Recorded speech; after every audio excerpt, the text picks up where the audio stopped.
Aujourd'hui, nous découvrons le nouveau Audi Q8, le nouveau haut de gamme dans les SUV de la gamme Audi. Le 8 indique qu'il s'agit d'un haut de gamme, R8 c'est la plus sportive des Audi, A8 c'est le haut de gamme dans les berlines et Q8 c'est le haut de gamme dans les SUV, au-dessus du Q7 donc. Ce Q8 reprend bien sûr la plateforme du Q7, mais il est plus court, il est juste en dessous des 5 mètres en longueur, plus bas et plus large, qui lui donne visuellement une ligne plus dynamique. Il y a pas mal de détails qui changent aussi au niveau du design, notamment avec une nouvelle calandre octogonale, une ligne de caisse très marquée et les feux arrière qui se rejoignent avec un bandeau rouge comme sur l'Audi A8.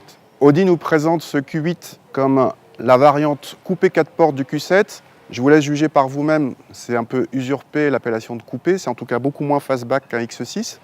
Le fait est quand même que le haillon est suffisamment incliné pour qu'il ne soit pas question de mettre 7 places dans un Q8, il restera un 5 places. Notre version d'essai utilise un 50 TDI, c'est-à-dire selon l'appellation inaugurée avec A8, un V6 TDI de 286 chevaux, bien sûr avec 4 roues motrices et une boîte automatique à 8 rapports.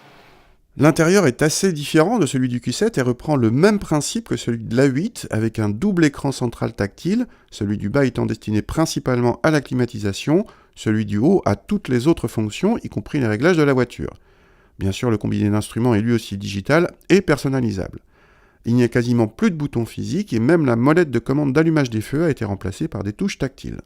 Le Drive Select associé à la suspension pneumatique fait lever ou baisser la hauteur de caisse selon les modes, le plus haut étant le off-road. La qualité de présentation est impeccable et très flatteuse, même sur notre modèle d'essai peu garni en options, par exemple sans cuir sur la planche de bord.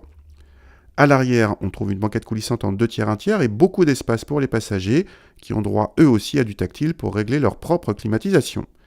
Le coffre est moins grand que celui du Q7, mais dépasse quand même les 600 litres, pas mal pour un coupé, même si le Mercedes GLE coupé fait mieux.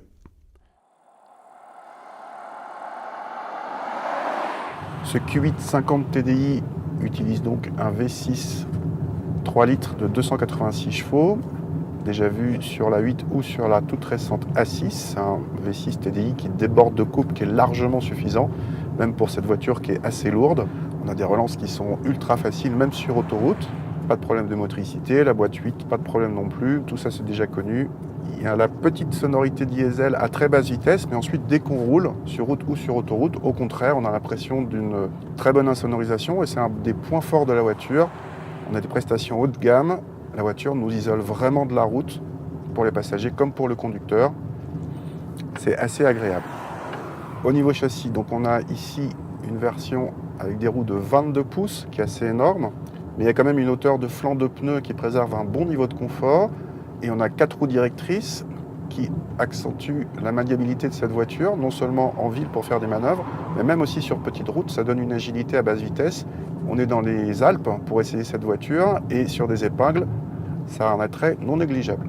Par rapport au Q7, ce Q8 est plus dynamique, il est plus bas, les voies sont plus larges.